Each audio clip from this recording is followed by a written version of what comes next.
इस वक्त हमारे साथ बातचीत के लिए समाजवादी पार्टी के सांसद वीरेंद्र सिंह मौजूद है। सर, कांग्रेस पार्टी के सांसद हैं इमरान मसूद, जिन्होंने फिर से एक बार 80-17 के फॉर्मूले का जिक्र किया है और कहा है कि किसी के बैसाखी पर नहीं चलेंगे और अगले विधानसभा चुनाव का जिक्र कर रहे हैं। और बार बार इससे पहले भी उन्होंने बयान दिया था 80-17 के फॉर्मूले को लेकर।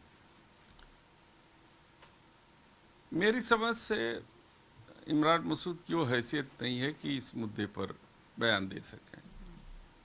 इसके लिए अधिकृत राहुल गांधी जी हैं और प्रियंका जी हैं और संगठन है।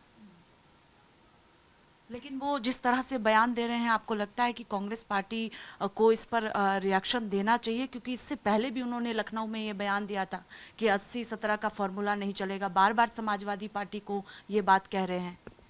इनका इमरान मसूद जी का पुराना इतिहास रहा है, न इस पर समाजवादी पार्टी कोई संज्ञान लेती है, न ही कांग्रेस संज्ञान लेती है। आपको लगता नहीं है कि धमकी दे रहे सीधे तौर पर इमरान मसूद? कोई असर ही नहीं पड़ता, ऐसे तो धमकी बहुत लोग देते हैं। आपको लगता है कांग्रेस पार्टी को ऐसे नेताओं को समझाने की जरूरत है? क्योंकि 2024 में साथ में सपा और कांग्रेस उत्तर प्रदेश में चुनाव लड़ी थी, वो विधानसभा चुनाव का जिक्र कर रहे हैं। जब हमारे ऊपर कोई फर्क ही नहीं पड़ता है तो फिर हम क्यों कहेंगे ऐसे आदमी को आप बात करें?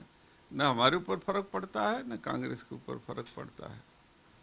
तो अपना उनका मुंह है, उनका अपना राजनीति का तरीका है, वो अपना बोलते हैं, बोलने रहे। ये भी कह रहे इमरान मसूद कि किसी की बैसाखी पर नहीं चलते हैं, चुनाव प्रियंका और राहुल गांधी की वजह से वो जीते हैं। अब सवाल उनको खुद पता है कि उनके पैर कितने मजबूत हैं।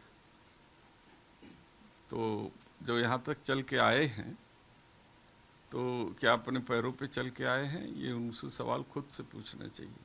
इससे हटकर एक सवाल है कि आपने प्रेस कॉन्फ्रेंस किया जल जीवन मिशन को लेकर और आपने ये आरोप लगाया कि उत्तर प्रदेश का जो पानी है जो भेजना चाहिए वो अलग अलग प्रदेशों में चला जा रहा है। इससे परेशानी उत्तर प्रदेश के कई जिलों में हो रही है। देखिए, ये मई और जून का महीना हमारे उत्तर प्रदेश के लिए बहुत ही संकट का समय होता है और देश का ज़्यादातर किसान गंगा के पानी पर निर्भर होता है। गंगा में पानी कम हो जाने के कारण पंप कैनाल नहीं चलते। इस समय किसानों को धान की खेती करने के लिए बेहन डालने का समय होता है। जंगली और जो घरेलू पशु हैं, ये दोनों के लिए पानी की जरूरत पड़ती है। सभी जल खाते पोखरे तालाब गड़ही सब जो है कि वो जो है कि सूख जाते हैं।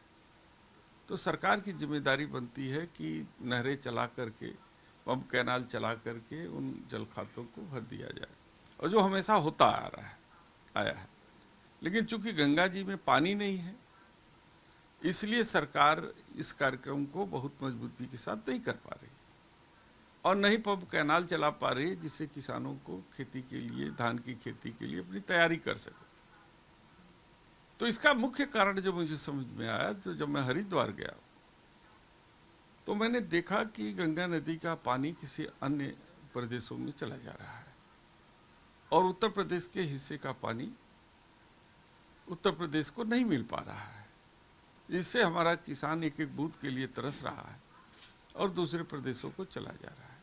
तो मैंने यही सवाल माननीय मंत्री सी आर पाटिल जी से किया कि आपको मालूम है कि उत्तर प्रदेश के हिस्से का कितना क्यूसेक पानी अन्य प्रदेशों में जा रहा है?